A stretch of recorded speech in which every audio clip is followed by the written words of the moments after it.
to shelter in place. All of this as the nation mourns the loss of 18 people killed in cold blood. Now, these are some of the faces of just a few of the 9 victims who have been identified.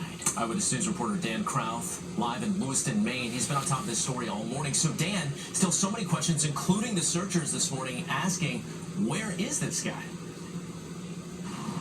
Where is this guy is the main question. As the sun begins to rise here in Lewiston, that search continues almost 36 hours after the mass shooting started. Today, we are learning new information about the suspect's mental state and about the victims he is accused of murdering.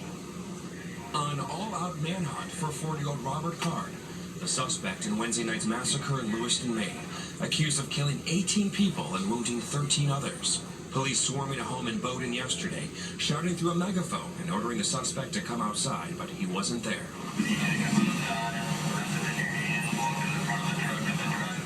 Earlier in the day, Card's neighbors speaking out, saying nothing seemed off with the suspect, who they say comes from a hard-working family of farmers. The last time I saw him was 2 weeks ago when he was helping his father hay this field right here. And perfectly normal. He just didn't seem like that kind of individual. Like I said, if people have problems, but you don't expect them to go off the deep end like that. But new details from law enforcement suggest otherwise. Card, an Army reservist, appears to have an interest in online conspiracy theories. He had a history of mental health problems, threatening to shoot up a military site in Maine. And over the summer, made violent threats to other soldiers at a military facility in Westchester County. He was ordered to undergo a mental health evaluation in West Point. The critical question, how did someone in such a mental health crisis maintain access to a high-capacity rifle? As the investigation intensifies, we are learning more about the victims. 53-year-old mother Tricia Asselin was a part-time worker at the bowling alley where the rampage began. When the gunfire erupted, she ran to call 911 and was shot. And when she called 911 to save everybody, she lost her life because of it. My sister's a hero. Also, Joseph Walker, who worked at the other shooting scene, a bar not far from the bowling alley. Picked up a butcher knife and went after the gunman to try to stop him from killing other people. And that's when he shot my son to death. Others more fortunate to have survived the massacre. We dropped to the ground.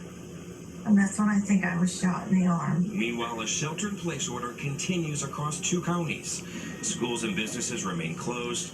People here on edge, praying for an end to this nightmare. Nothing like this has ever come around here, and now it's your living reality. Lewiston is a fairly small city, and to think that this is in our own backyard is just very hard to comprehend. It is very hard to comprehend. Sources telling ABC News police also found a suicide note left behind. It did not include details about a motive, but it was addressed to the suspect's son and included what they call rantings and personal information, like bank account numbers. Reporting live in Lewiston this morning, Dan Krauth, Channel 7, Eyewitness News. Dan,